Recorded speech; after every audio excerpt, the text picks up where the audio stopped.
Testing 1, 2, 3. Hopefully this is working okay.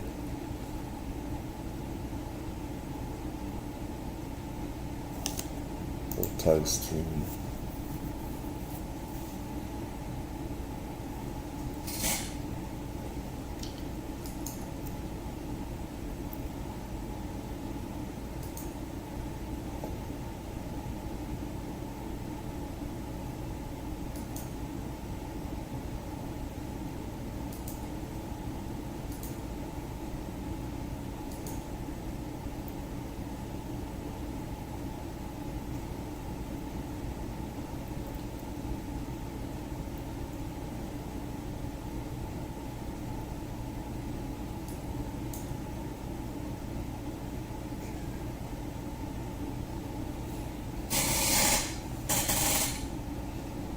Hopefully the audio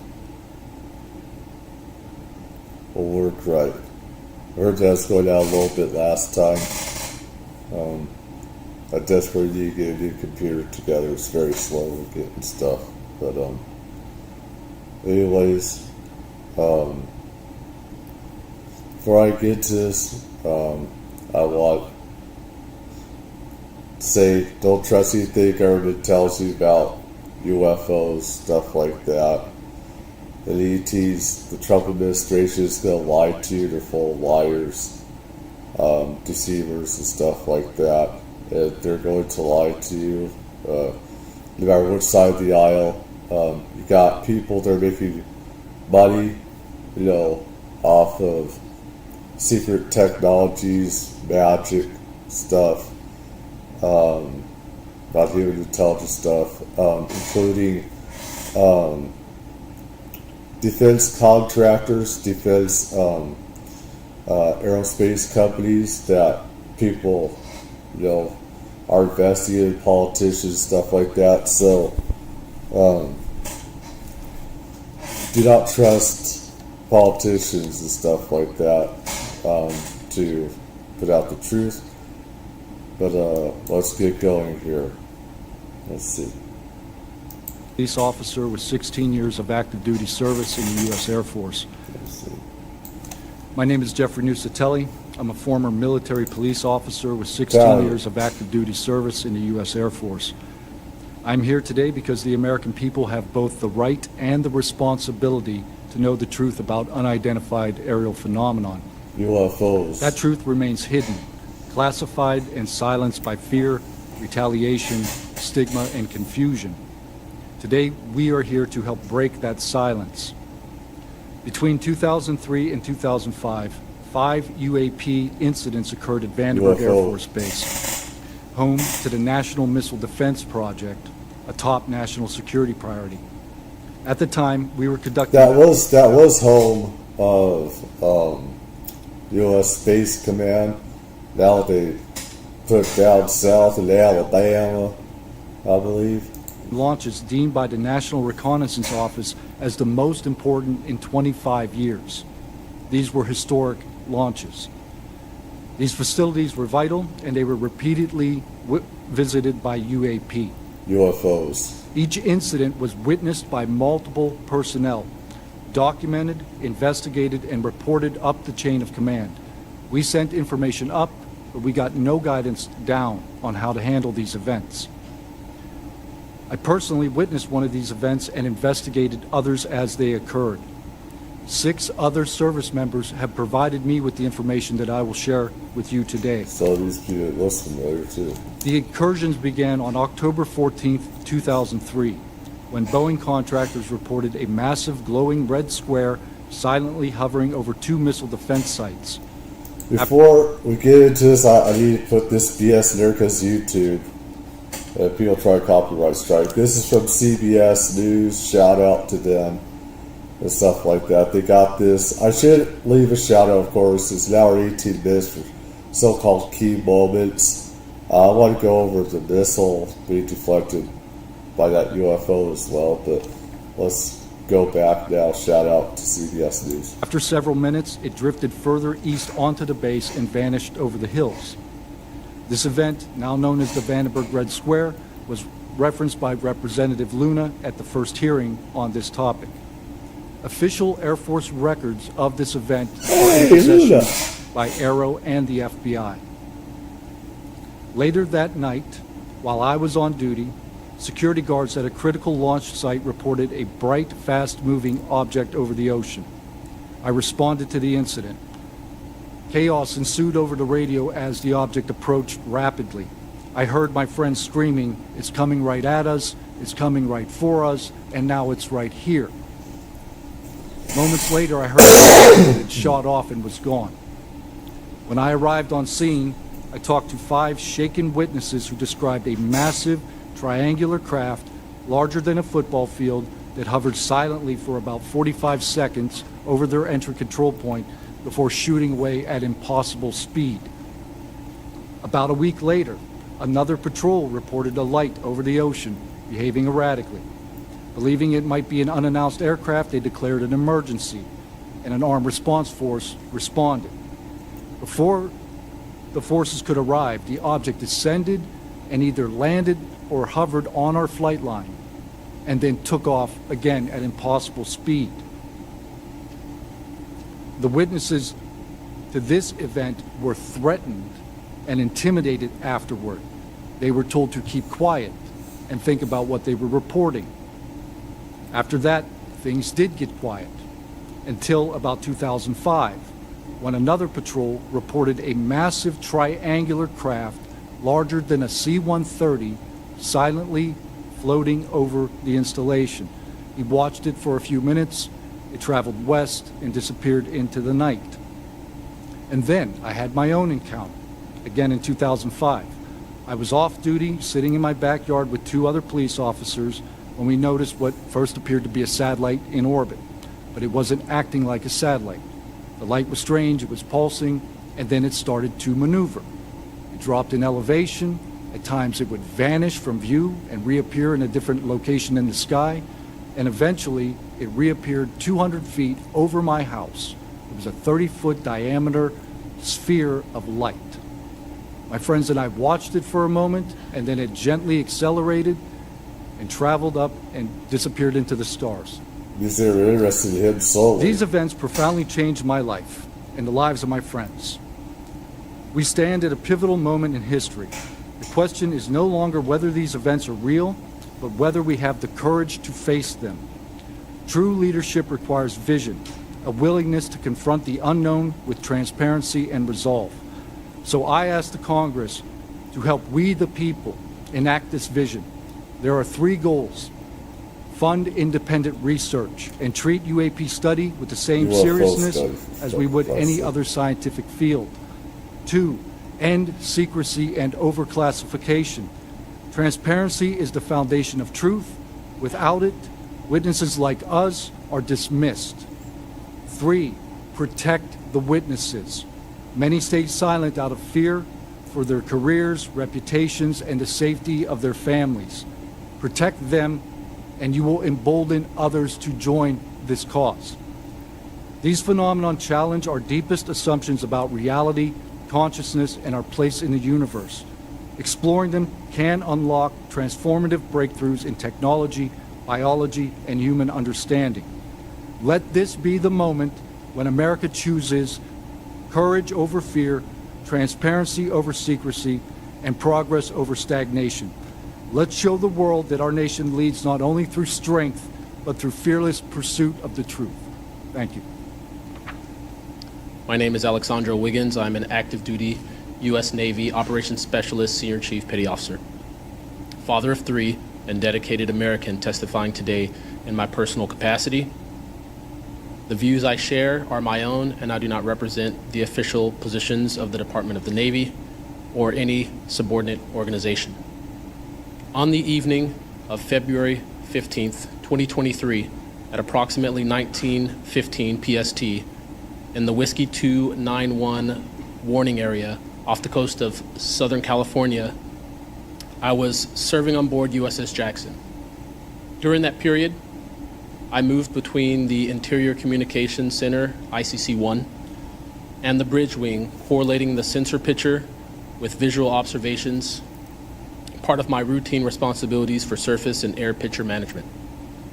What I observed and what our crew recorded was not consistent with conventional aircraft or drones as they appear on our system.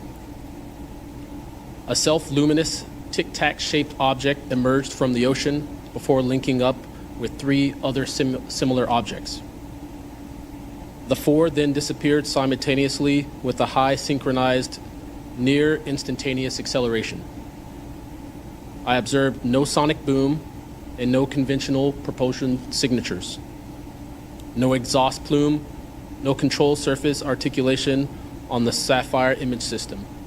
Shortly after the synchronized departure, radar tracks dropped.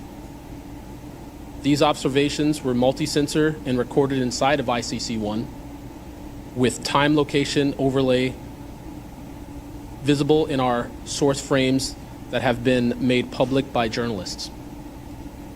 From my experience operating in this region over many years and consistent with our public characterized encounters, unidentified objects reoccur in United States operation areas off Southern California. That fact alone does not tell us what they are, but it does argue the systematic stigma-free reporting and for the preservation of sensor data so analysts can evaluate safe and intelligence implications with rigor. I want to underscore 3 points for the task force and the committee. Aviation and maritime safety. When crews and watchstanders observe objects that maneuver or accelerate in ways that does not match known profiles and do so near our ships and aircraft, that is first and foremost a safety issue. Standardized checklists and training should ensure we capture the best possible sensor data in real time, including IR settings, slant range estimates, and bearing and range altitude snapshots, and immediate chain of custody for any recordings. Reporting without stigma, protection without retribution. Sailors need to know that reporting UAP encounters will not harm their careers. Congress can help by reinforcing witness protection and by directing the relevant office to maintain confidential, destigmatized channels for service members who step forward with data. Declassification and transparency where possible. The task force declassification mission is directly relevant here. Where operational security permits releasing metadata preserved sensor excerpts or at least technical summaries would improve public trust and accelerate outside scientific scrutiny. That includes, when feasible, the time geo-reference IR frames and radar parameters needed for independent analysis. To be clear, I am not here to make claims beyond my lane. I am here to provide a first-hand account of what I saw, what our systems recorded, and why it matters for safety, for intelligence, and public confidence. My request to you is practical. Help us capture, protect, fairly evaluate the evidence, and provide a safe pathway for those in uniform to report it. In closing, I want to thank the committee and the task force for holding this hearing and for placing this discussion in a forum where evidence can be examined carefully and openly. I appreciate your attention and stand ready to answer your questions. Thank you. I'm George Knapp, Chief Investigative Reporter at KLES TV in Las Vegas. I began my pursuit of this weird mystery way back in 1987, and for 38 years, I've always approached this as a news story. It's not a matter of faith or belief. To me, it's a story, and it's an important one. I'm proud to be here alongside these witnesses today, men who have seen strange things and stepped forward to tell the world about it. Whistleblowers and witnesses who step up are routinely insulted, belittled, or worse. They risk their reputations, their careers, their clearances, their livelihoods, and sometimes much more than that, even their freedom. I know that one of the goals of the task force here is to figure out ways to protect whistleblowers and witnesses, and it's a tall order because so many of the things that happen to witnesses like these are extra legal. They're carried out by persons unknown, as Mr. Dave Grush, sitting up at the top of the room, knows all too well, including events in recent days that have happened to him. I want to share a couple of things that I've learned along the way on this long journey, and I submitted most of that in written form because I estimate that my statement here today would take about 4.5 hours. So I'm going to try to jump over and touch on the more important salient points. I submitted a detailed written statement for the record, and we'll go into a lot of that here. But the public has been told over and over since the late 40s there's nothing to worry about here.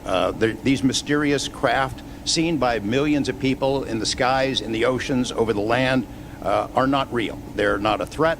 The witnesses are wrong. They're crackpots. Don't believe it. That changed for me. What got me hooked is the paper trail.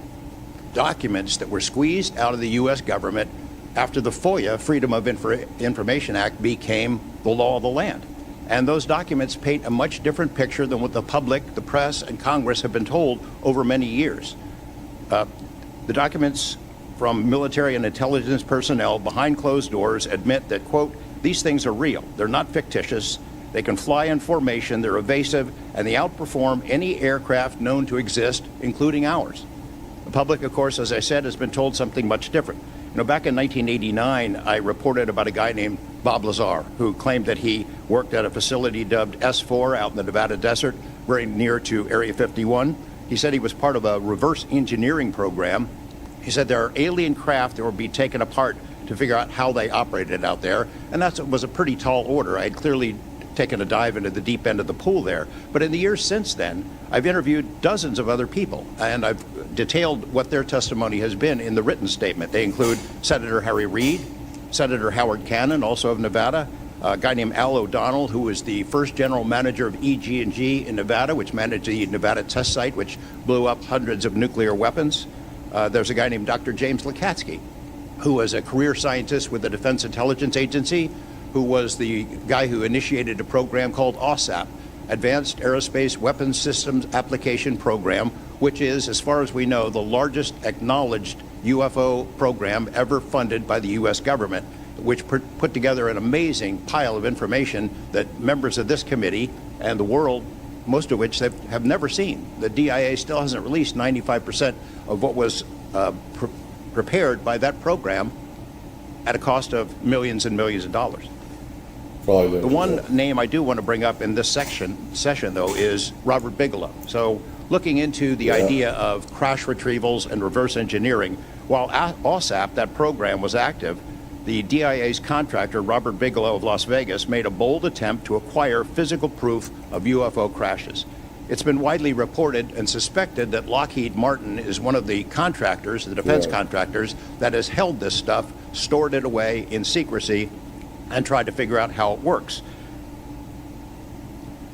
I have confirmed on the record that Robert Bigelow and a trusted colleague from OSAP met with and negotiated with senior executives at Lockheed Martin and hammered out a deal wherein Bigelow's company, Bass, would receive a quantity of unusual material that had been stashed away and protected at a facility in California. That material was not made here. I want to move on now to the Russia files, because that was going to be sort of the central impetus of what I was going to talk to you about today. Back in the early 90s, I got into Russia, met with a number of their defense officials, Ministry of Defense and others who... Yeah, I remember when Russia was open, they had all the files open on UFOs. I saw a good number myself, and today that's all been reclassified. It's terrible. I'm sure some people have that stuff. I wish I would have gotten the classified stuff out myself. But, I knew I should have gotten those papers out. To confirm for me that Russia had been doing the same thing that the United States had been doing, that is, secretly studying UFOs while publicly saying something completely different. The documents and interviews that I obtained and have now shared with this task force show that the USSR launched what is almost certainly the largest UFO UAP investigation in the world. The first phase of that was an order was sent out to the entire USSR military empire that every unit, you see anything strange in the sky, a craft, an orb, something unusual, you had to gather all the evidence, collect testimony from the witnesses, look for physical evidence, and all of that information went into one program at the Ministry of Defense. Thousands and thousands of these reports came in. A lot of them were first routed to the KGB, but then back to another program that came after this collection effort called Thread 3. And Thread 3 was an analysis program. We have provided to the committee the documents of what they were trying to do, and essentially they were trying to build their own UFOs. They were using the information from their observations and studies to try to figure out that technology. The guy who was in charge of that program, Colonel Boris Sokolov, told me that their goal was to basically develop technology that would be superior to anything we had, based on what they learned from UFOs. Mr. Knapp, just in the name of time, Sure. to my understanding, did you have anything you wanted to submit for Congress to see in this committee? I have submitted those documents. Would you like to play any videos? Do you have a video that you would like to play? I don't think it's for me to play. No, that was Yeah, Alexander's video. Okay. You could play it, he could narrate it. Okay. We can, in the name of showing that video to everyone on task force, we'd like to play that video at this time. Sure. This is right here. Really.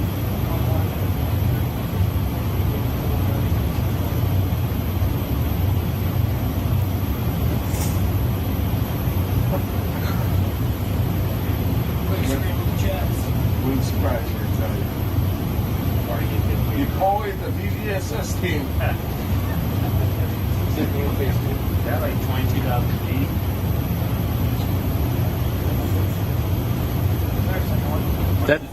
That took off earlier.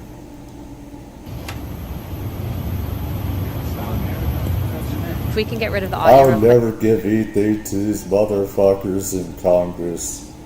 They don't deserve the knowledge, really. They're corrupt criminals themselves. I would never give them a damn thing. Because they're part of the cover-up now. They're part of covering everything up. Quick. Mr. Wiggins and Mr. Knapp, we'll get back to what that video was in a moment, but we just want to make sure that it was entered into the record, as well as all the documents. Those will be able to be publicly found for everyone in the country to view. If we could, Mr. Knapp, we'll continue on the line of questioning, but I'm going to move on to Mr. Borland's opening statement. My name is Dylan Borland, a former 1N1 geospatial intelligence specialist for the United States Air Force in an active duty enlisted capacity from 2010 to 2013. I've also been employed with BAE Systems and Intrepid Solutions as a senior analyst, expert in analyzing video, radar, and advanced electro-optical imagery for official identification of aerial order of battle as well as naval and ground order of battle.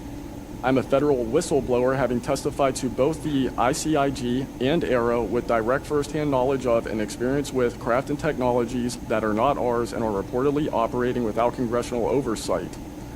Because of my direct knowledge of the reality of certain legacy UAP programs, my professional career was deliberately obstructed, UFO. and I have endured sustained reprisals from government agencies for over a decade. From 2011 to 2013, I was stationed at Langley Air Force Base, Virginia, conducting 24-hour operations via manned and unmanned aerial vehicles for Special Operations Forces in the global war on terror. During the summer of 2012, my team was on standby for weather, and I returned to my barracks on base, and at approximately 0130, I saw an approximately 100-foot equilateral triangle take off from near the NASA hangar on the base. The craft interfered with my telephone, did not have any sound, and the material it was made of appeared fluid or dynamic. I was under this triangular craft for a few minutes, and then it rapidly ascended to commercial jet level in seconds, displaying zero kinetic disturbance, sound, or wind displacement. Some years after that experience, I was further exposed to classified information from the UAP legacy crash retrieval program through a sensitive position I held within a special access program. During this time, intelligence officers approached me in fear for their own careers, citing misconduct within these programs and similar retaliation that I was already enduring at this time. These issues include medical malpractice committed by Veterans Affairs staff, denial of work I performed while enlisted in the United States Air Force, forged and manipulated employment documents, workplace harassment, including colleagues being directed to not speak with me, manipulation of my security clearance by certain agencies, blocking, delaying, and ultimately removing my ability to be employed within the IC. The retaliation I face and the retaliation against individuals I know who worked in these programs is what convinced me in March 2023 to become a whistleblower. I came forward out of concern for people's lives and to ensure I did everything I could to let our elected representatives know the truth about what is really happening in the executive branch. At the end of March 2023, I agreed to meet with AARO following the suggestion of other federal officials believing it was what our nation required of me. I had reservations with AARO due to assessments they were reporting publicly at the time as a misrepresentation of the truth. Because of these concerns, I did not share sources and methods information in order to protect current and former federal personnel who had firsthand exposure to technologies of unknown origin. I did not want anyone to face further retaliation beyond what they had already endured. And unfortunately, a staff member ended up getting in some trouble because of that.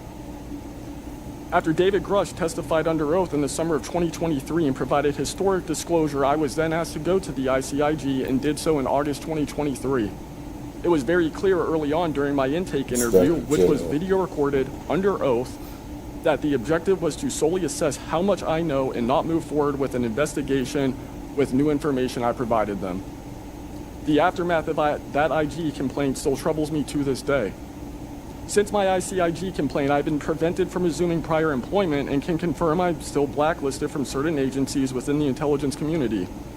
In addition, multiple agencies attempted phishing attacks to assess what I had divulged to the Inspector General, including being asked to disclose details of my ICIG complaint during a CI polygraph for a position unrelated to UFO UAP matters as recently as November 2024. As I sit before you today, I and many other whistleblowers have no job prospects, no foreseeable professional future in a nation every single one of us came forward to defend. Stuck on Social Security. Numerous individuals have come forward in various ways to reveal the truth of the UAP reality as patriots and defenders of our nation. Yet many feel discarded, isolated, hopeless, separated from the country they serve. Efforts to rectify this situation for all whistleblowers have been difficult and troubling. And to my fellow whistleblowers and officials who know this information, I offer you my apology, something that I have never gotten, and I'm giving it to you. What? I swore an oath to the Constitution of the United States, an oath that demands truth and transparency for our democratic republic to function. Each day these truths remain hidden from our citizens, humanity drifts further from the principles our nation was founded to uphold. Each day, victims of crimes committed by agencies and companies maintaining this secrecy are denied justice is another day our Constitution They should face execution. In 2023, Patriots provided this committee and the executive branch with undeniable proof of the UAP reality, and I commend your continued commitment. The future of humanity is one which we either travel to the stars or regress to the Stone Age with this technology. My career has been to deliver critical information to decision makers. Your role as elected by your representatives is to act on it. The time to act is now. Thank you. I am a senior policy counsel at the Project on Government Oversight, a nonpartisan independent watchdog organization that investigates and exposes waste, corruption, abuse of power, and when the government fails to serve the public or silences those who report wrongdoing. Whistleblowers are the first line of defense to root out waste, fraud, abuse of power, and corruption in our government. Congress relies on whistleblowers so that it can fully exercise its oversight and legislative authorities. It's understandable that former presidents of both parties have often taken a hostile approach toward whistleblowers. Their disclosures can embarrass the president and their political party or even lead to a national scandal. But whistleblowers continue to play a vital role during both Democratic and Republican administrations. They help Congress and the public identify and understand what government corruption looks like. Their disclosures fuel investigations and allow us to address wrongdoing and hold those responsible to account. That's why historically there's been a strong bipartisan consensus in Congress to support and protect whistleblowers. Doing so protects the country and ensures our government is more responsive and accountable to the people. They're not protecting whistleblowers. National security whistleblowing in particular is a tradition going back to the founding of our country, and over time, national security whistleblowers and their disclosures have impacted some of the most fundamental issues and questions about how we wish to be governed and how our government can better serve its people. from the role the U.S. plays around the world to holding powerful actors accountable, government ethics and transparency, human rights and civil liberties, executive branch authority, First Amendment freedoms of speech and dissent, freedom of the press, and the public's interest and right to know.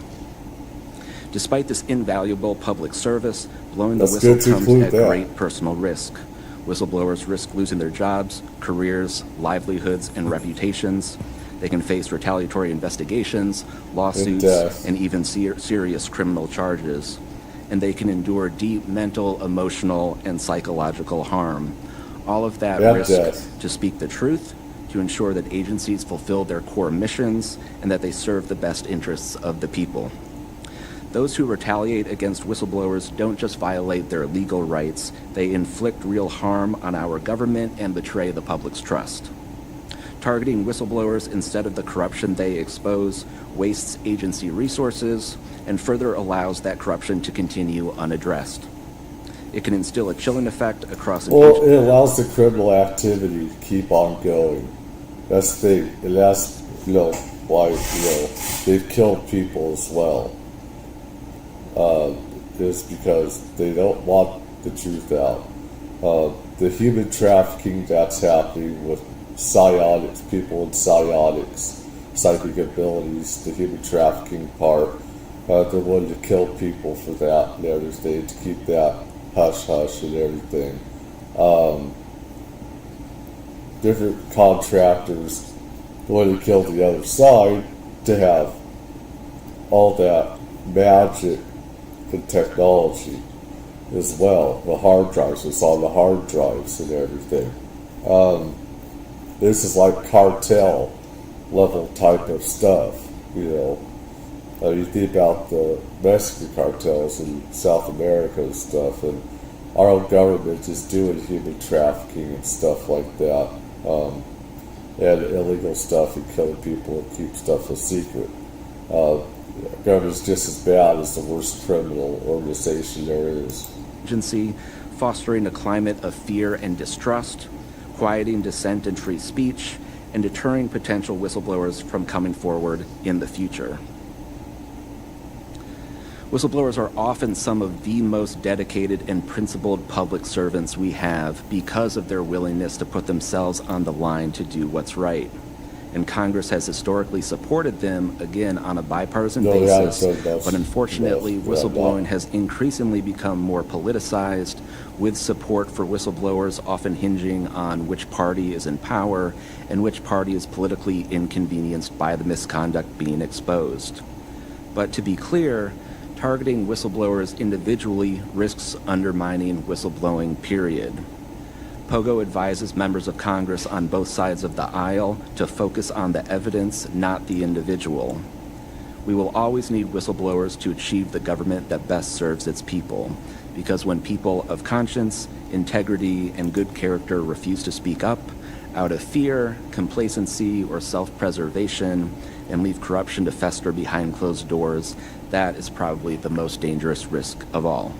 If we are serious about increasing government transparency and restoring the public's trust, we need public servants committed to the truth. Whistleblowers need safe and effective channels to make lawful disclosures. They need stronger protections against retaliation. And when they do face retaliation, they need a fair shot to be made whole. All right. Congress has made strides to pass whistleblower legislation. Mr. Borland, in your testimony, you described witnessing large triangular craft while stationed at Langley Air Force Base in 2012. Can you explain what you observed in terms of size, behavior, and why you're confident it was not conventional technology? Great question, ma'am. So on the base, I lived in the barracks. There was a little smoke pit outside. I was there on the telephone and looking across to the flight line, and I see a white light pop up and stop about 100 feet in the air. I thought it was a weather balloon. I've seen tests from there before, weeknight, normal thing, not surprising. I actually finished my cigarette and I began walking up towards the flight line. There is a track, and because I was on 3 months of night work, I would walk the track at night when we were weathered down. And as I began walking towards the light, towards the flight line and the track, the light then flies across the base, across the flight line, and as it flies to me, a triangle First, I want to give a shout out to Mr. Spielberg that was just on. He's looking decades younger as well. Now back to Mr. Borland. He's looking better, isn't he? And a vest around the light. I can't tell you if it's active camouflage. I can't tell you if it appeared around the light, but I can tell you that it was a white light and then it was a triangle. It stopped about 100 feet in front of me and approximately 100 feet above me. My telephone got extremely hot, completely froze, dead. I remember how thick it was. It was between 1 to 2 stories thick, equilateral triangle. I could never see the top of it, and the edges were 90 degrees.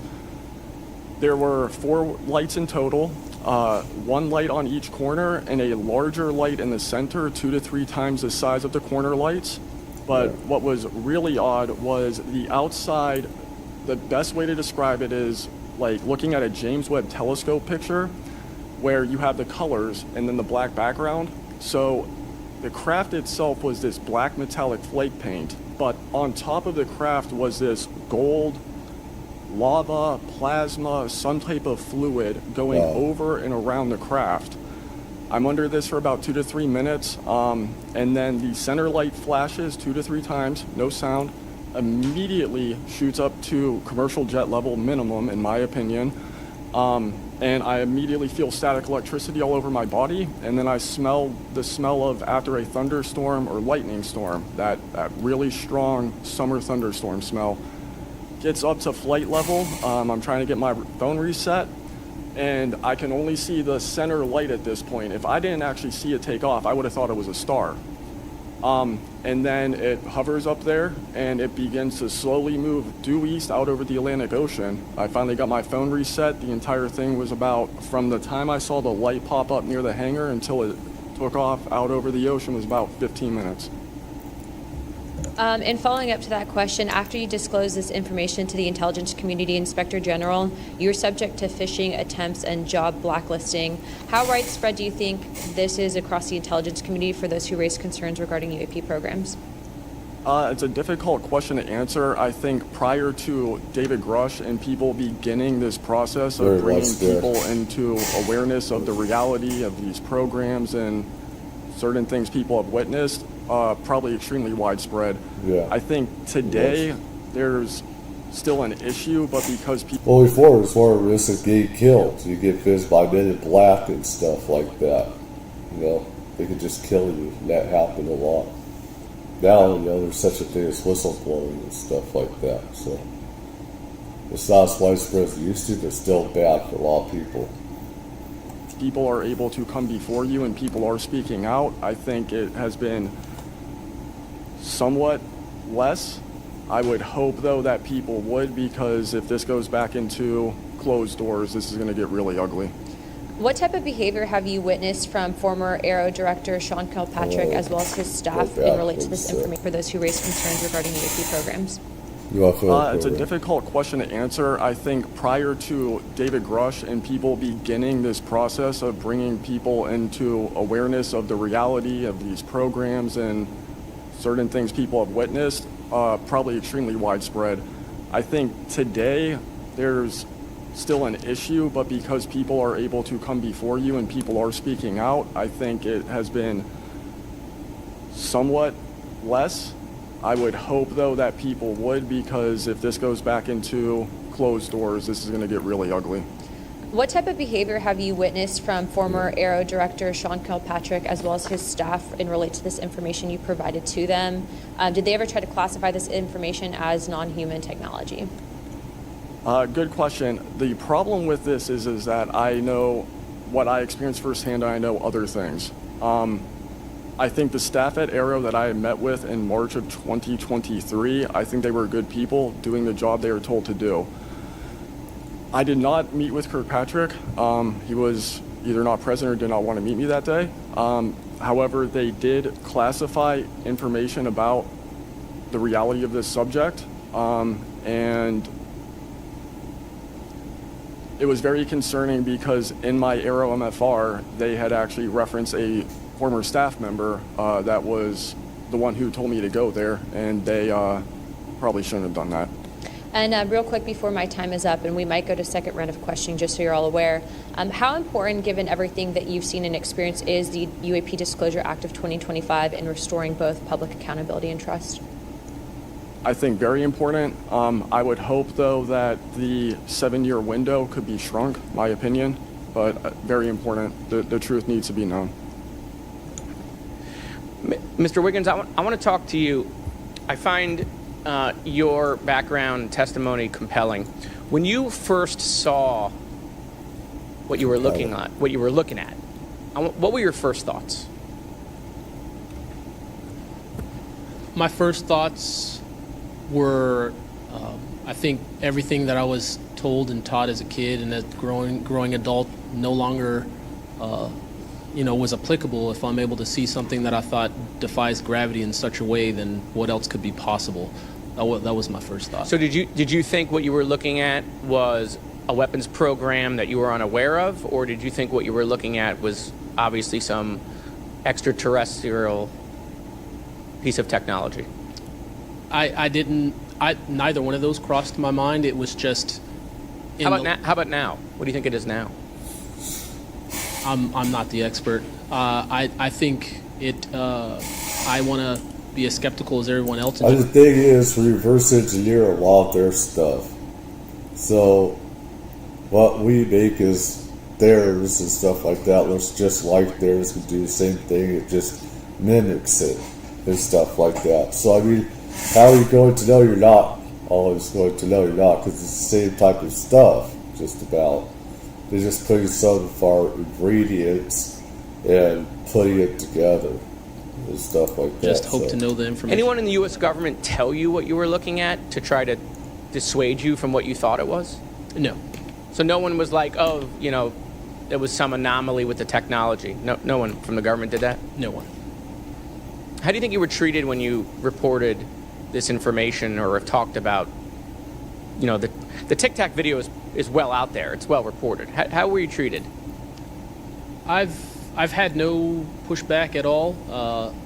I haven't had anyone reach out to me or try to, dissuade me in either direction, militarily speaking. So I was treated fair, and I appreciate the Navy itself with assisting me with coming here to being able to testify. That's good. So what do you think the American people should take away from watching your video, right? Because when we watch it, obviously, right, we've never seen anything like that. It defies what we know to be technologically possible. What are we supposed to think? Someone's lying about something. Someone's hiding something, right? That's not normal what you looked at. I think what the American people should think when seeing that video, along with others before me, is that there is something out there, and we should know as the people what it is. Right, and so let's eliminate possibilities. So they didn't come to you and say there was a technological error with what you were looking at. So we put that aside, right? They didn't say it was broken. So we look at that and we see something. So it's either a weapons program being reverse engineered by our governments or other governments, or it's nobody's government, and it's not from here. Those are it. That's deduction. Do you agree with that assessment? I agree. Yes. One or the other. What do you and your friends think about it today? You all have talked about it. I mean, so what do you think about your experience as a collective group? That'll be my last question, Madam Chairwoman. I mean, we've been talking about this for 20 years. We don't know what we saw. What we saw changed our lives and the way we think about everything. It was incredibly profound. The object I saw, I don't even know if it was an object. It was a light. It was an orb. It didn't look like a craft, but it did look solid. And that's what we talk about. We noticed the object, and this was a pattern across all the encounters. Someone would see a light. They would pay attention to the light. And then the object responds. It performs for you. And then they come down and they investigate you. So it's almost like they're curious. Yes. So that's the thing we primarily talk about. This is something that I report on. Sometimes they know from the start. They lock on you or the group of people. They do also psychological experiments on people. Sometimes there's a mass UFO event or whatever. They know you're watching you. They're all the way from like way up high in the sky to right in front of you. They know you're watching. You know that they're doing the same and everything. You just have that psychic thing. You know, why did it come after we noticed it? Maybe it noticed us after we noticed it. I only have 1 minute left, so Mr. Knapp, we are definitely going to watch every documentary. You guys have you and Jeremy have done a terrific job. I usually have more questions than I have answers. I think we all do, and you guys are doing a terrific job to bring information to the public. Do you think that any of this is a psyop by the U.S. government? Some is. Entirely possible. Our government and other governments have admitted that they've tried to use UFOs to cover secret projects. Right. But I think they also do some reverse engineering of those claims. So years after people start seeing UFOs over Area 51, for example, they come up with the story, oh yeah, that was, we planted that story. So I read in a major newspaper just a couple of weeks ago, they planted this story. An Air Force colonel went out into the desert, went to a bar at Rachel, and gave them some fake UFO photos, and that's how the whole story about Area 51 started, which is preposterous. Yeah, and I didn't even get to the crash retrieval program stuff yet, Miss Chairwoman. There's just so much. Okay, thank you so much for your time today. I wish we had more time. Thank you, Madam Chair. I now recognize Mr. Burchett from Tennessee for 5 minutes. Thank you, Chair Lady, and thank you, Ranking Member Crockett. I see a lot of friends out there, and I see a couple enemies, so I'll remember that. But it's a pleasure being here. I want to remind people, too, this thing is an ongoing deal. We're not going to get this overnight. We've been fighting this battle, some of y'all, for 30 years, and maybe longer. I hope we just keep focused on what we're trying to get to is total disclosure. We get a little wrapped up in a lot of things, but bullshit. The government has something, and they need to turn it over to us. We pay their dadgum salary, you pay our salary, and you ought to get more out of us than you do. And that's what disgusts me about this whole thing. I think they're just trying to run the clock out on us, really. They'll poke us a little, and they'll make jokes to us and try to pull us off the target, but I think we know where we're at, and that's why they're firing at us, because we are over the target. My first question is, Mr. Knapp, I recently introduced the UAP Whistleblower Protection Act to help provide whistleblower protection to federal personnel for disclosing the use of federal taxpayer funds to investigate UFOs. I still don't want to say UAPs. Yeah, how can Congress further increase? It pisses me off the retards that are using UAPs. They don't know what the hell they're talking about. They don't have their own experiences or anything. They think they know what they're talking about. Anyways. Whistleblower protections. I think you got to unleash the dogs and go track down the money and where it goes, because a lot of this stuff has been moved out of government. Sure. As you know, Rep. Burchett, it's been given to private contractors who stashed it away. They've had it for so long that there's nobody left inside government, or very few, who know where it is. And they do that to keep us from FOIA, correct? Yeah, to keep it from FOIA. And I think that the contractors who've had this stuff for a very long time set their own standards about who is allowed to know what. And they do. They use contractors, these sons of bitches. So keep that way. They have it in the branches: the Navy, the Air Force, the Marines, the Army, National Guard, the Central Coast Guard, stuff like that. It has to go to government oversight. They have to know where the money's going. They use these piece of shit military contractors. They're stupid U.S. soldiers, special operations soldiers, stuff like that. And they don't care about the Constitution. All they want to do is have their toys and do this stuff and everything. They don't care. They don't care about us having the right to know about psychic abilities, telepathy, and us normal people going to the stars and stuff like that. They're really corrupt piece of shit individuals that are keeping this stuff a secret as well. So you have special operations, special forces people going and working for these contractors like Northrop Grumman, Lockheed Martin, Bay, all these others, Department of Energy, and EGG, a lot of other places, and they're like the Mexican cartels, and what they do, and the one to kill people to keep stuff quiet and everything, human trafficking. So it's a very small group that ever cracks that. I think Representative Luna has been looking at the use of classifications to hide things. I'm not sure that even this committee getting security clearances. Well, I mean, the bullshit UAP acronym, it uses different classifications, is they use UAP so people would know that there's UFO stuff going on. And then they try to change it again with another acronym. So the bullshit is a never-ending story, never-ending cycle.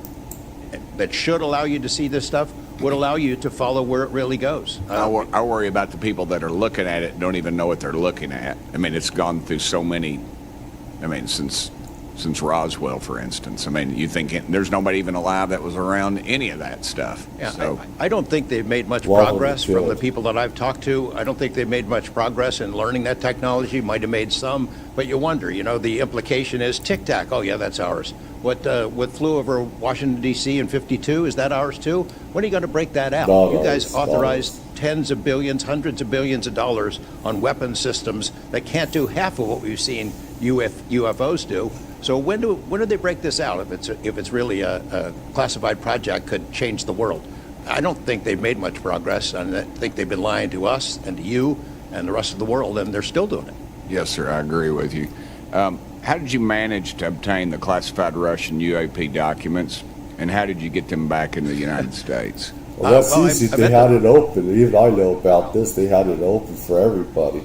Because when the wall fell, the Berlin Wall and everything else fell down, people in intelligence, everything was defunct.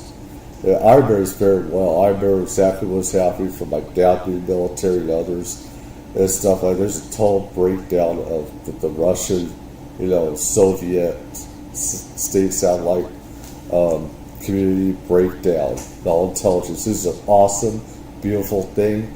We could get all this classified material. You guys should have been there when we could get classified stuff even from the U.S. sometimes. I mean, holy shit. It's fucked up today how everything is. But God, there was a beautiful time. Glasnost, everything. We could see all the shit and see everything. This Russian physicist who was in the United States and I want to clarify that. I can't even take a thing of honey home on my airplane when I fly back to Tennessee. Yeah, so I did something pretty dumb. And I'm bitter about it, but go ahead. I did something kind of dumb. I met with these officials who, during that time period, Glasnost, Perestroika, the Russians were trying to open up to the world. Yep. And I saw it as a window of opportunity, and it was. And we were able to... And let me tell you, people in the U.S. intelligence community did not like that. They wanted something like Putin back in to close that shit back in. They see Putin as part of the military-industrial complex. If it wasn't for Putin, we wouldn't have a need to have all this military toys and equipment that we have today. And I mean, China, has some problem. Let me tell you, China wouldn't be all that much without Russia. There has to be the satellite system, the satellite, big three, and stuff like that. And people in intelligence, I remember, did not like all that stuff, these secrets. And they have information on our secret programs and their own. And the intelligence community did not like that. They want someone like Putin to come back and bring, dictatorship back, close up all stuff about UFOs and stuff like that. Because, Americans are pieces of shit sometimes to say how Russians lie about everything. They don't.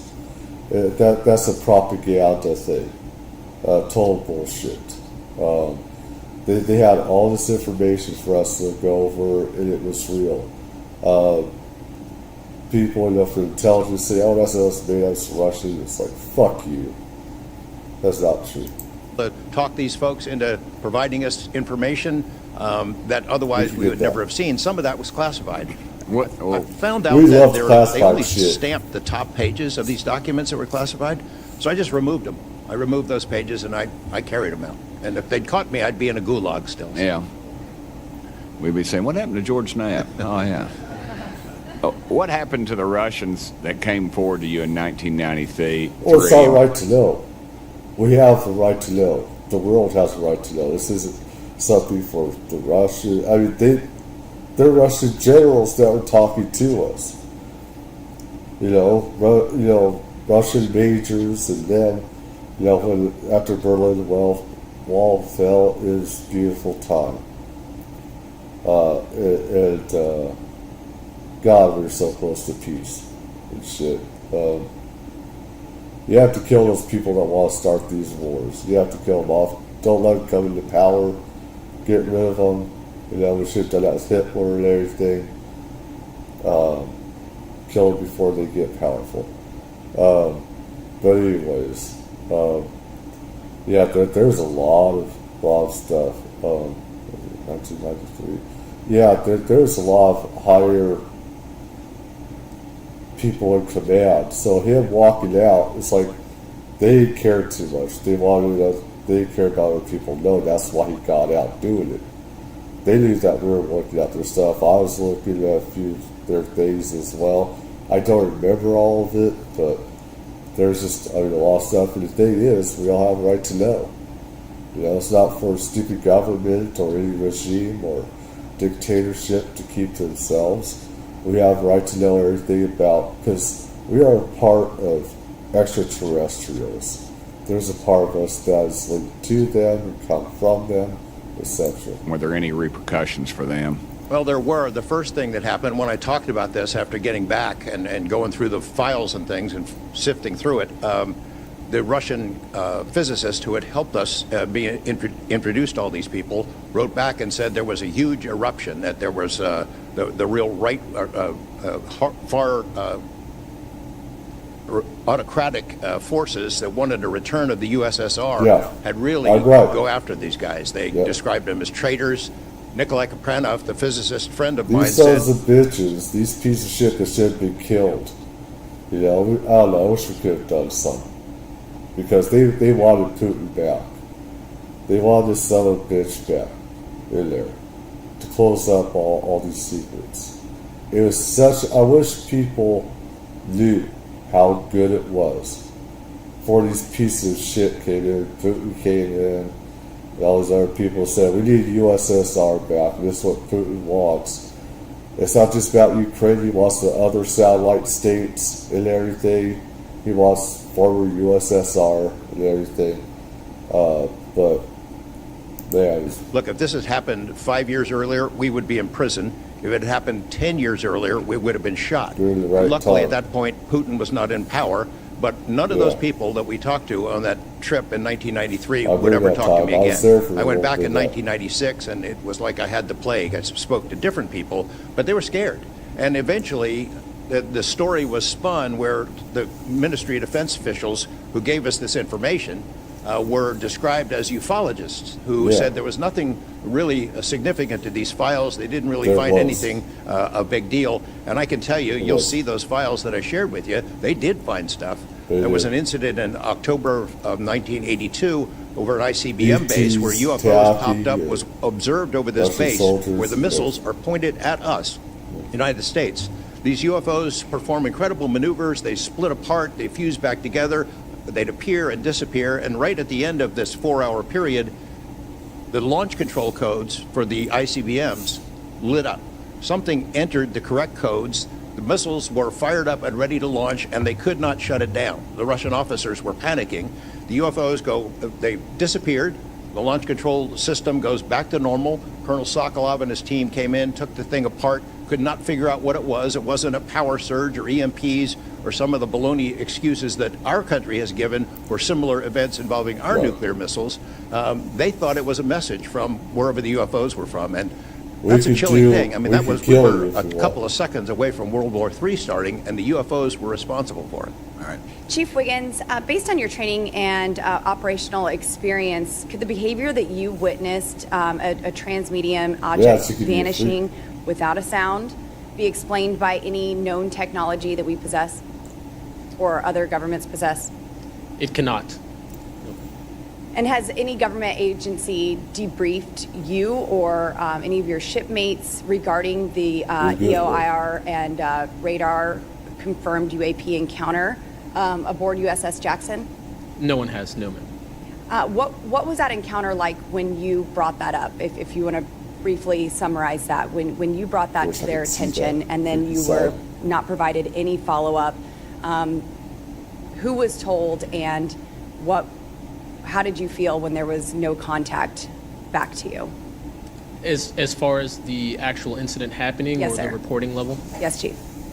It was within the event happening. My duties are to report to the tactical action officer on watch while we're standing watch. So, tactical action officer was there. I made my report. I've not had any discussion outside of that day. There's been no communication to me or requests from me within side of the military. But speaking of that actual incident itself, once the report was made to the tactical action officer, that's when I made the decision to ask the individual watchstander that was controlling Sapphire to be able to slew into the location. And that's what you see in the video itself is when the watchstander is slewing in and kind of showing us what we're looking at. But outside of that, that's as far as the reporting went that I know of. Thank you, Chief. Just for the sake of time, Mr. Nusatelli, has ARO, the Air Force, or the FBI ever followed up with you personally about the Red Square event? I did have follow-up by Aero, nothing with the Air Force. The Aero office updated me, I think, at least 2 times. They let me know that they were unable to locate any records, that the records had been destroyed by the Air Force. The Air Force is destroying all their police records every 3 years on a schedule. So You were informed that these documents were destroyed. I have a Freedom of Information Act from the Air Force that states clearly that they destroy all police records on a 3-year schedule. Okay. They did. So they were sitting on point, yeah. documentation, destroyed it, refused They're just saying, yeah. to question any of the lead investigators, anything leading into this investigation? Yeah, basically they destroyed all the police records. So you couldn't even call the Air Force and ask them if there was a vehicle accident in that time frame. So that's a big problem. We're losing data in real time. So we'll never be able to go back and track. I think our federal government has a history of destroying records. Thank you very much, Mr. Nusatelli. Look, I'm not jumped to the conclusion that I believe that there are, aliens coming from another planet. But I'm open to that. And I think that it's our responsibility, especially when we're seeing that we have a government that is actively blocking information from us. Just last night, I tried to get an amendment onto the National Defense Authorization Act that fit in the germaneness of that bill to have UAP disclosure. And conveniently, it was named non-germane, mostly deemed by staff, not even an elected official. This is the kind of stuff that we repeatedly see. Last year, we were blocked by someone in House administration from being able to receive a full briefing from Aero. So not an elected official, but someone in staff blocked us. And I've had it. Enough is enough. I want to cue up a video that I've been given. And as before it starts, I'm going to describe. This was taken October 30th of 2024. This video is of an MQ-9 drone tracking an orb, or this object, off the coast of Yemen. You'll see that another MQ-9 launched a Hellfire missile. That you cannot see that drone. Is this it? And so I'm not going to explain it to you. You'll see exactly what it does. I've always been right. I've always been right about what I've been saying about this stuff too.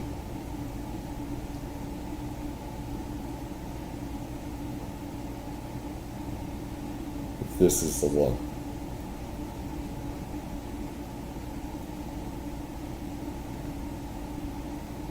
Yep. How is it still? You see that part of the missile is still there. That object is still there. It's like I said, there's like a slipstream or something around a lot of these UFOs, right? That enables them to nullify all matter, physics, stuff like that. Stuff that normally prevent earthen vehicles from, I'd say, going 10,000, 50,000 miles per hour. And our, stuff, for our own aircraft would be shredded to bits, or pilots would turn to jelly or putty or whatever, right? These slipstream, these fields around it. There's another word that's better terminology, but just left by a small brain, pea-sized brain, a field around it, and in a way it protects them and stuff like that. And you can go underwater, you can go into space, and it's going to deflect matter around the craft or whatever it is, and everything.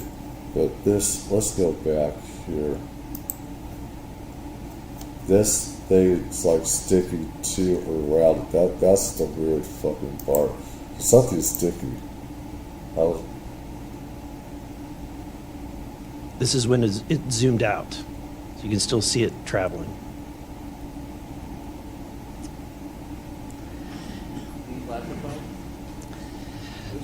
So, Mr. Knapp, do you have you heard about, events like this occurring? I have. And what information might you have? I'm sure yes. I have heard about events like this. I have heard about this event. Jeremy Corbell and I talked about it in one of our episodes a while back. We did not have the video, though. There are servers where there's a whole bank of these kind of videos that Congress has not been allowed to see, that the public hasn't been allowed to see. Occasionally, some of that stuff gets out in the wild, and it comes our way. It should be going to you. The public should... No shit. Those sons of bitches don't deserve anything. They're also helping keeping a lot of this secret. The people do. Fuck Congress. They're part of the criminal element keeping the stuff secret. By having stuff behind closed doors and everything else. Fuck Congress and politicians. The people should have all of this stuff. We should have everything. I argue about all this stuff. The other thing isn't the thing I'm talking about. I know about other instances. I know about throwing missiles and county fire and stuff like that from LA to other places off of destroyers, frigates or whatever, battleships or whatever, different places on the battlefield, stuff like that. Where Vietnam, of course, was a big Vietnam War. There's a lot of instances where we hurl missiles at these UFOs and they throw it right back at us and stuff. So, and then Mekong River, we shot stuff and they could throw it back at us and they started attacking us and stuff like that.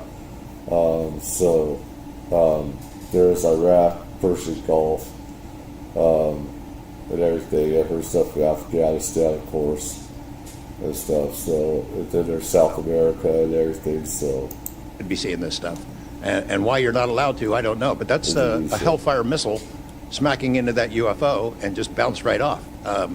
And it kept going. That's funny. It kept going, and it looks like the debris was taken with it. Yeah. What the hell is that? So again, I'm not going to speculate what it is, but the question is, why are we being blocked from this information consistently? And you had they see them as Neanderthals. I see them as Neanderthals in a lot of ways too. And I don't want them to have all this stuff. The people, everyone should have the people. It's not Congress, it's not the military. They should not have all that stuff. We should.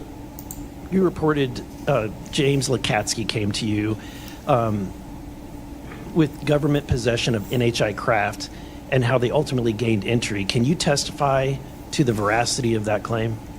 Dr. Lakatsky is an honorable man who served most of his career with the DIA, a very trusted, high-level rocket scientist and intelligence analyst who inspired the OSAP program, as I said earlier. And in full disclosure, I've co-written 2 books with him. He dropped this on myself and our other co-author out of the blue. And it took 14 months for us to get DOPSR approval for him to release 2 sentences on that. He said this craft, we had managed to get inside of it. It had no wings, no rotor, no tail. It had no fuel tanks. They didn't know how it flew or how it was operated. It clearly looked like it was aerodynamic, but he would not go further. He's a by-the-book guy, and until he gets clearance to say more about that, I don't think we're going to hear much more. But it's not ours. It wasn't ours. We didn't make it. We didn't know who made it and how it was built and how it operated. We've got at least one. And I don't know, I think that's enough confirmation that we do have recovered discs and material. Yeah, Mr. Knapp, I've watched many of your videos on Joe Rogan and other places. One of the big questions, I think, for many of us is why do you believe that the federal government refuses to be transparent about this issue? Control. I think there's probably multiple reasons. At the start, when these things first started invading our skies in large numbers, we were scared. It was right after World War II, and we didn't know what they were, and they didn't want to panic the public, and that was probably a good call.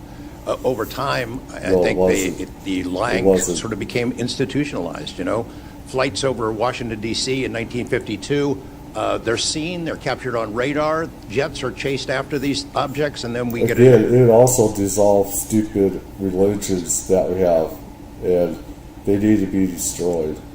The religions and stuff like that, because they're seen as being right, and we have all this division and everything.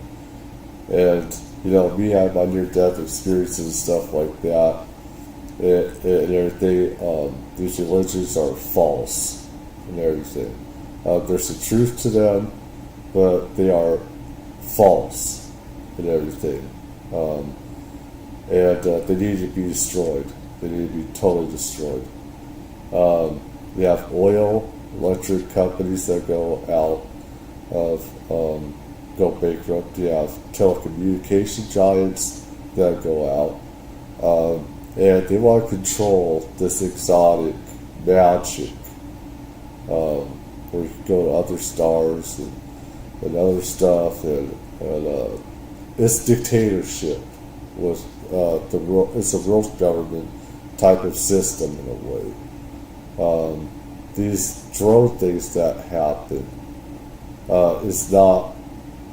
do not just happen in the U.S. It's happening all over the world. There's a world type of cabal institution going on where they want this stuff controlled. It is a world dominion controlling this. It's not just the United States, but it's a world cabal institution, and different contractors want to control all of that. They also have human trafficking that's happening.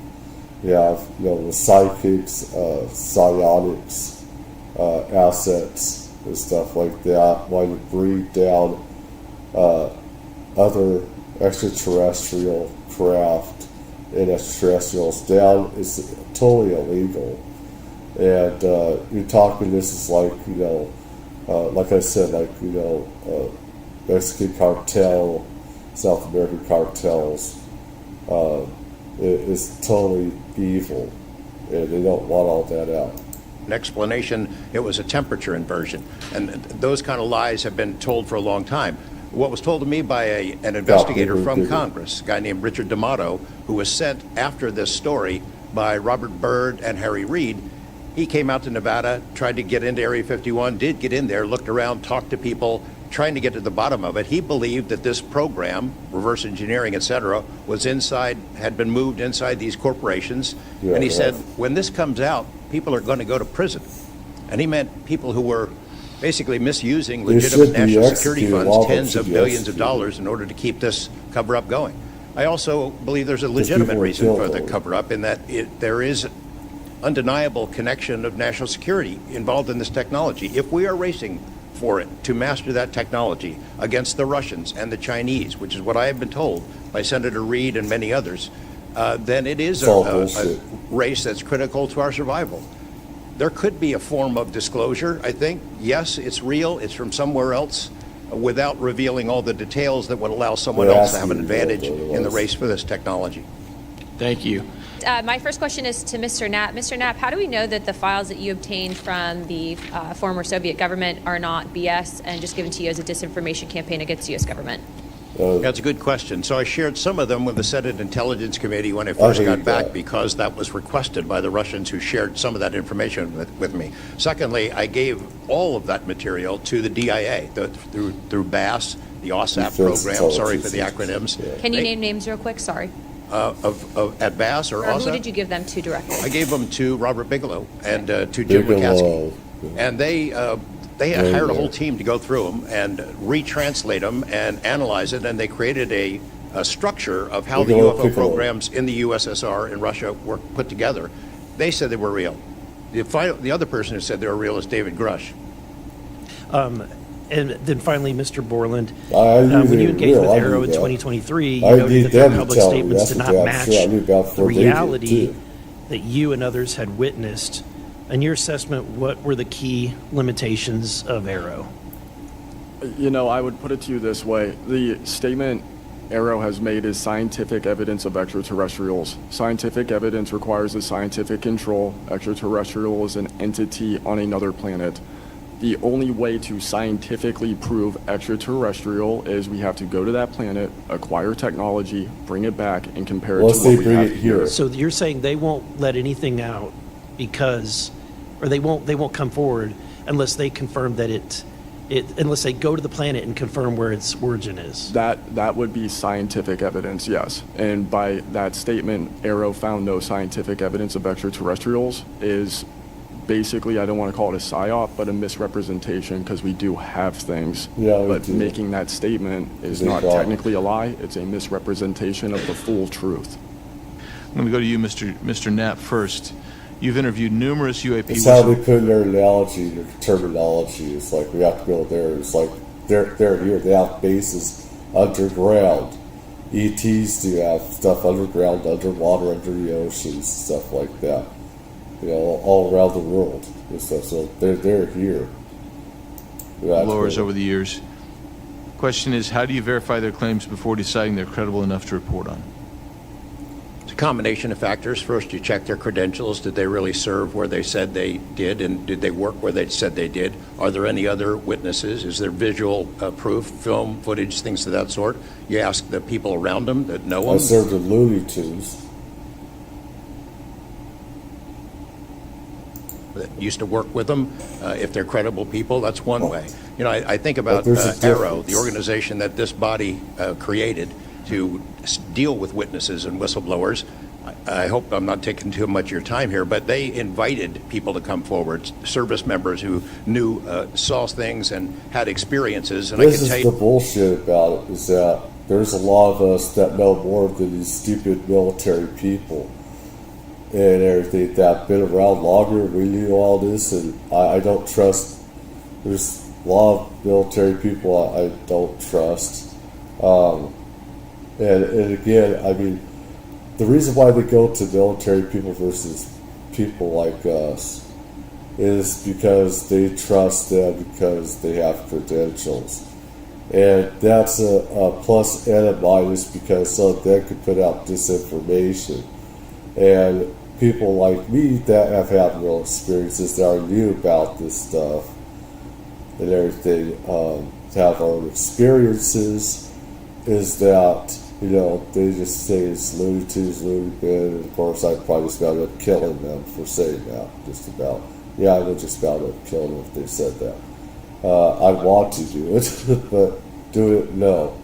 But I feel like doing that.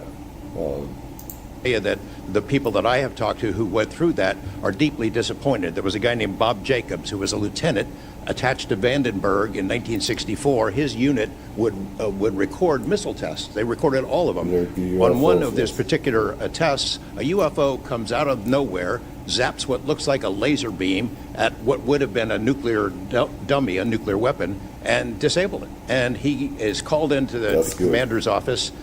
Two guys in suits clip that film footage out that shows the UFO, and he's ordered to never talk about it.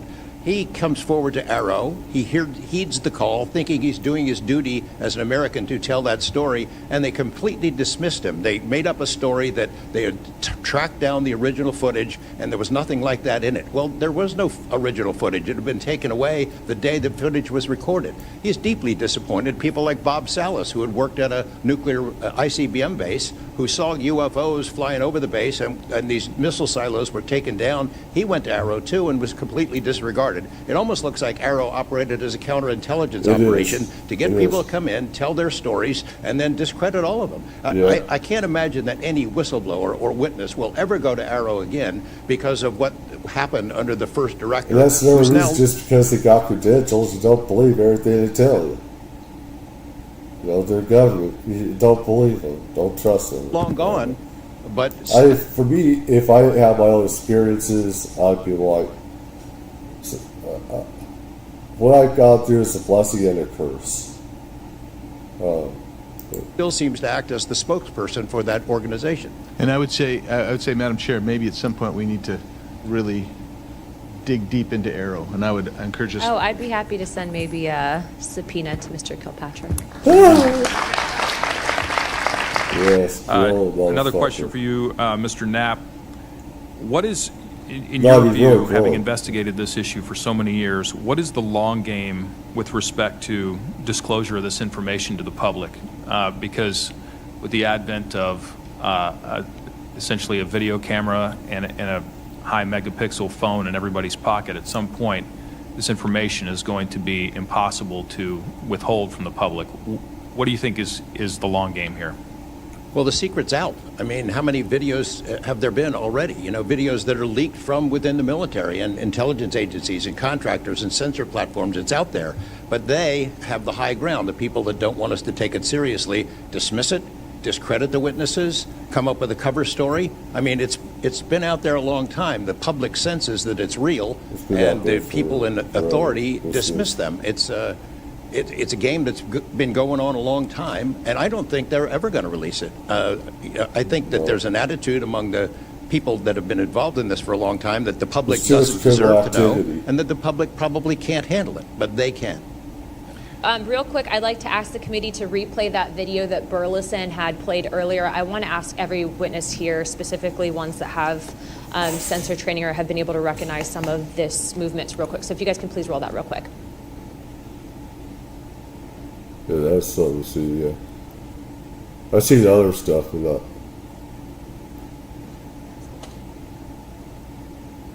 They're lucky to fire back at that, you know, or sent that Hellfire missile.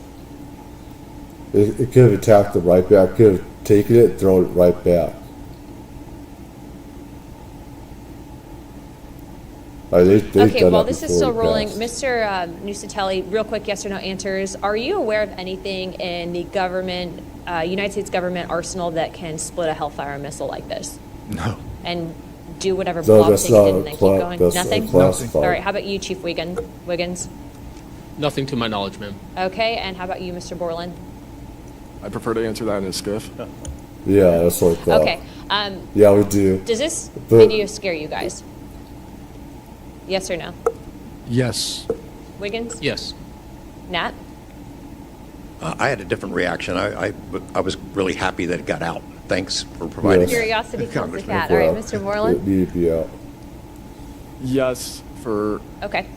All right, that is the end of my questioning. Chief, I was on a ship for a little bit. I was a gunner's mate on the USS Gettysburg for a couple of years. My question to you is, when you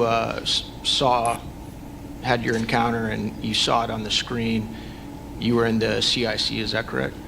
That's correct. On an LCS ship The CIC is on the bridge, so it's called ICC-1, but yes, the same.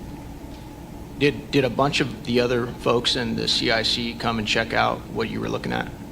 Yes, we all did. The tactical action officer, myself, the RCO, and two others that were on watch. We were all in the same space, so we were all looking at the Sapphire screen all at the same time. Because in the other couple instances with the witnesses, you guys just saw it by yourself. Is that correct? Mr. Borland, you saw it by yourself? For me, yes, sir. Mr. Nusatelli, you saw this by yourself? No, there were multiple witnesses in every case at Vandenberg. Okay. How long did that encounter take place, Chief? So the encounter itself, from the time I recognized on my radar to the time after the video ends, was probably about 5 to 7 minutes. What speed was the object moving at? When I first witnessed off the port bridge wing the object moving out of the water, what I thought was originally just a light on the water, something on the horizon, and surfacing and going into the air, I then knew it was an air contact. But as an air controller myself, I started thinking and going through kind of like my checklist in my mind. Could it be a helo? But it's not blinking lights. So I then realized this is something I've never seen before. So the speed itself, just going from the horizon to about maybe 3,000-4,000 feet in the air, was very slow, slowly rising, and then it sped up. I'm not an expert at knowing specific speeds of aircraft just by visual eye, but I would say probably 1-2 Mach instantly into the rest of the formation. I didn't notice visually with my own eyes the other 3 objects until I went back to my radar and also utilized Sapphire to see that in fact there were 4 total. And then again, when they all left after a certain amount of time, it was nearly instantaneous. So you spotted it visually first, Chief, and then went back to your radar, or did you guys spot it on radar first? Radar first, because that was my watch station. And then you went out to the port bridge wing, is that correct? Correct, to verify what I saw on my radar. What range was it at, Chief, when you were able to see it visibly? I would say about 7 nautical miles, 7 to 8 nautical miles of a light from the ship. Wow. Thank you. I yield back. Chief Wiggins, you said that it emerged from the ocean. Is that right? Yes, sir. And before it did, it was glowing. It was a glowing object under the water.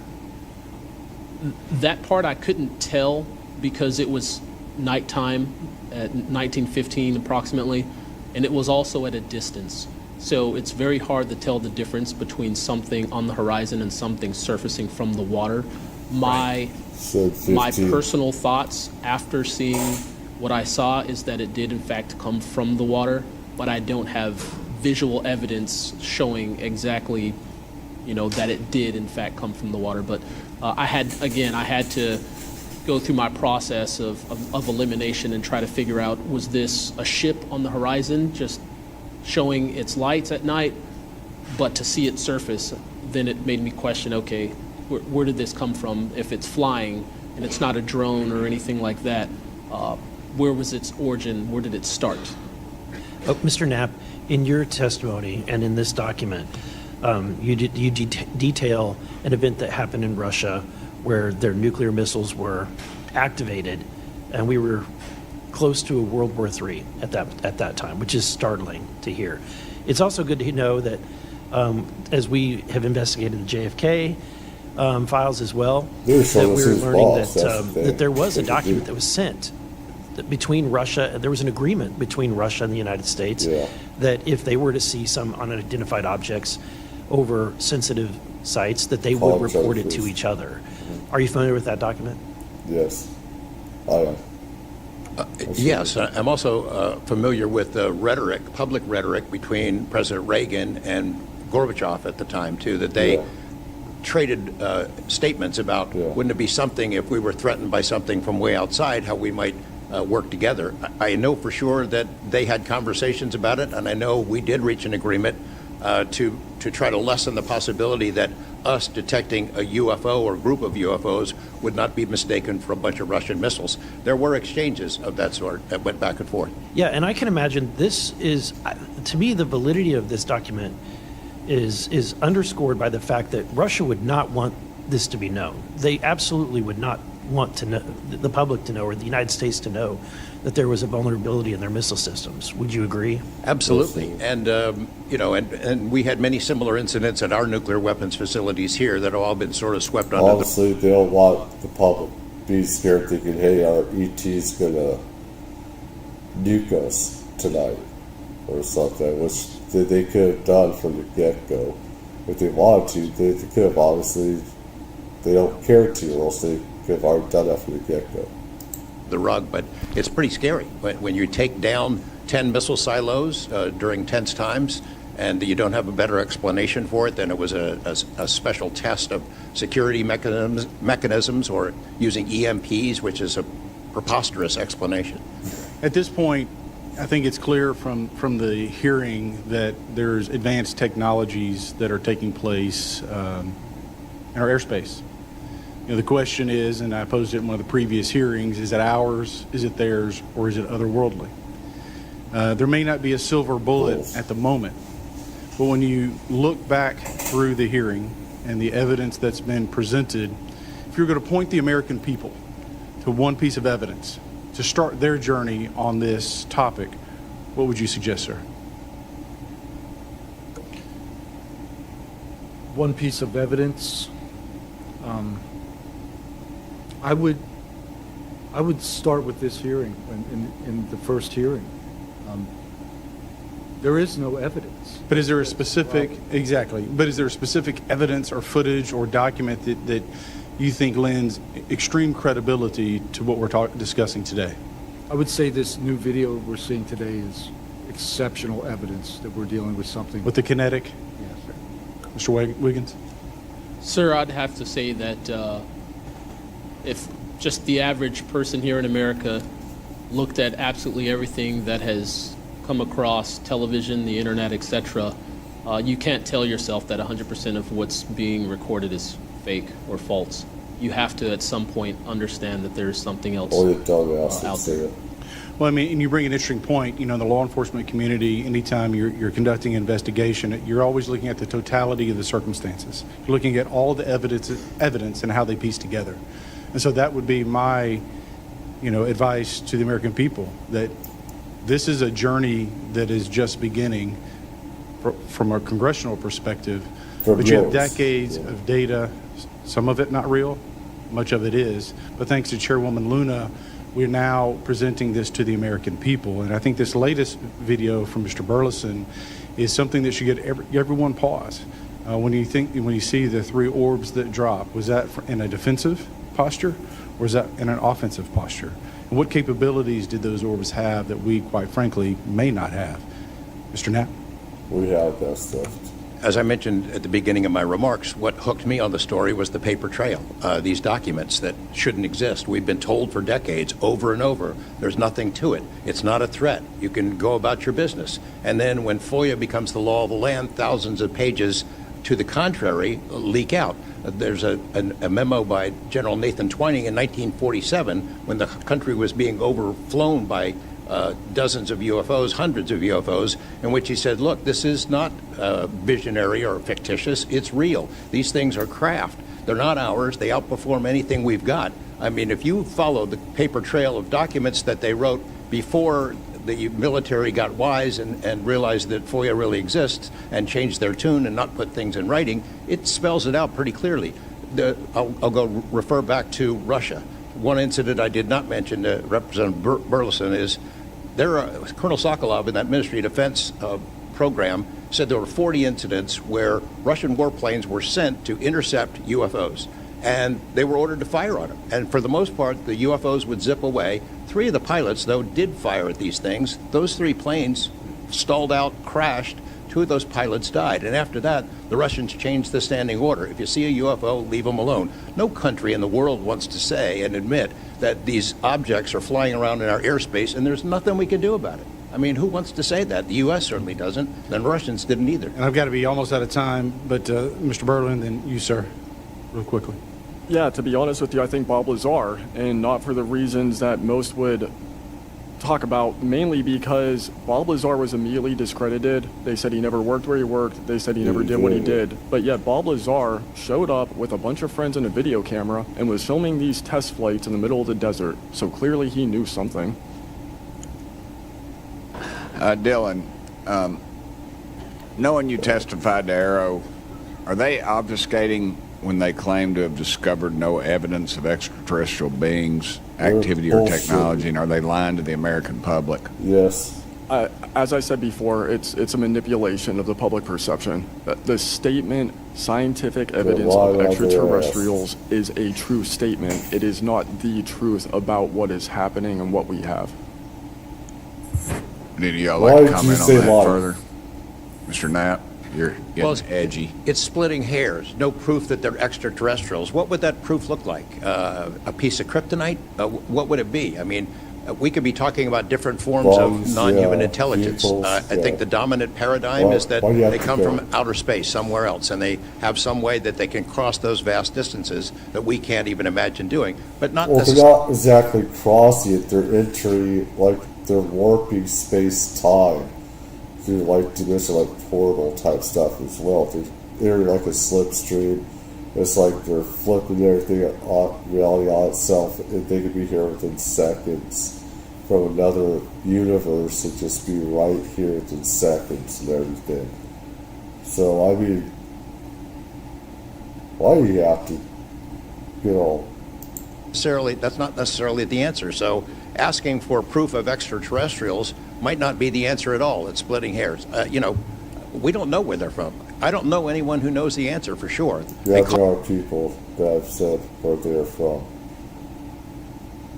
Call them aliens just as a placekeeper kind of a word, but no one in all these programs who've studied this stuff for years, people with much bigger brains than mine, knows the answer for sure. I've talked to Navy folks that some of the deep sea areas, they think there might be something there that they're here. Yes, there is. And I don't know when they got here. Another point that needs to be made is every time, we say we're going to back engineer or whatever you want to call it, these craft, I always say, like, it'd be like if you took I ride motorcycles, but if you took like an Indian or a Harley to the people that came over here on the Mayflower, they'd see a bright, shiny object. They might polish it. They might get it started. I doubt they could. They couldn't. Well, they have the psychic ability, stuff like that. They have to be taught from them how to unlock that as well.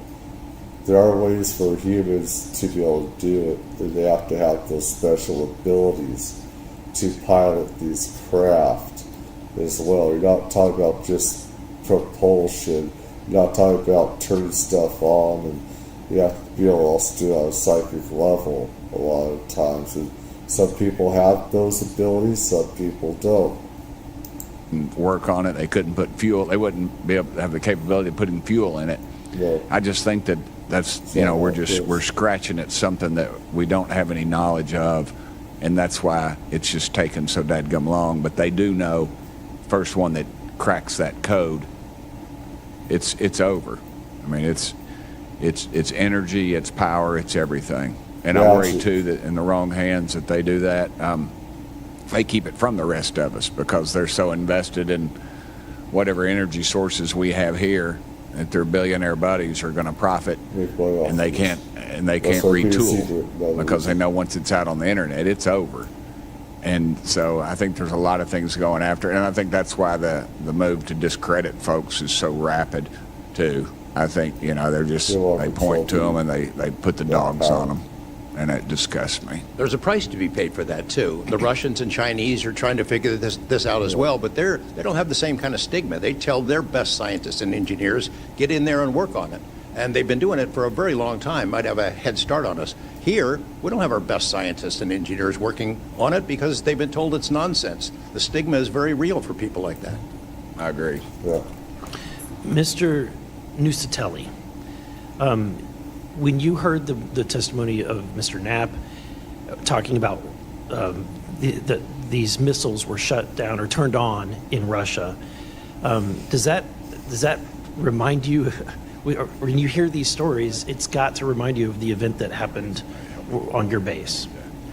Absolutely. There are many accounts of incursions of this type taking place. I believe in the 60s we had a similar incursion in New England, and same thing happened. There were these objects coming over the base at low altitude, 200 feet over the base security police, and they were scrambling fighters, and then the objects would just fly off, and that went on for weeks. So the historical record has laid out that there's a pattern, that our installations are visited by these craft. You know, they come in and do whatever they're doing, and then they leave. And we don't know how to respond. We don't know how to protect the installation. So that's why when you first heard, and we were having to report on these incidents that were being witnessed by other individuals, did you believe them? Did you yourself believe it would be true until you saw it? Yeah, these are people I've worked with for years, deployed with. You know, I was in some of the weddings. These are people that I work with every day of my life. Usually when the events were occurring, we were all together. You know, there'd be 40, 60, 100 people on duty during these encounters. Really? Yeah. All seeing it at the same time? Yes, these encounters were playing out while we were on duty, and we were responding and investigating in real time as they occur. And as you said, the importance of your operation was highly important because they said it's the most important in 25 years, the research that you were conducting. For that particular launch, we had 500 Air Force police officers guarding the launch. 500 people. It was that critical. Wow. But had this thing showed up, we wouldn't have been able to do anything to prevent it showing up. Real quickly, can you just re-describe size and whether or not you heard anything? It was how big, wise? The two square objects were at least as large as a football field. Wow. The second encounter, they think it was much larger than a football field. We're talking like flying buildings. The object I saw was about 30 feet diameter. And to confirm, you were not the only person that saw this. Correct. I think I was also told that there was also reports of this in a police blotter in the area. Can you confirm that? Yes, that's the documentation that I maintained from the original event and turned into Arrow and the FBI. Okay. The whole thing ever happened to him. So I think I'll do this tomorrow, but I'm not going to continue to do this. People are not saying anything. So anyways,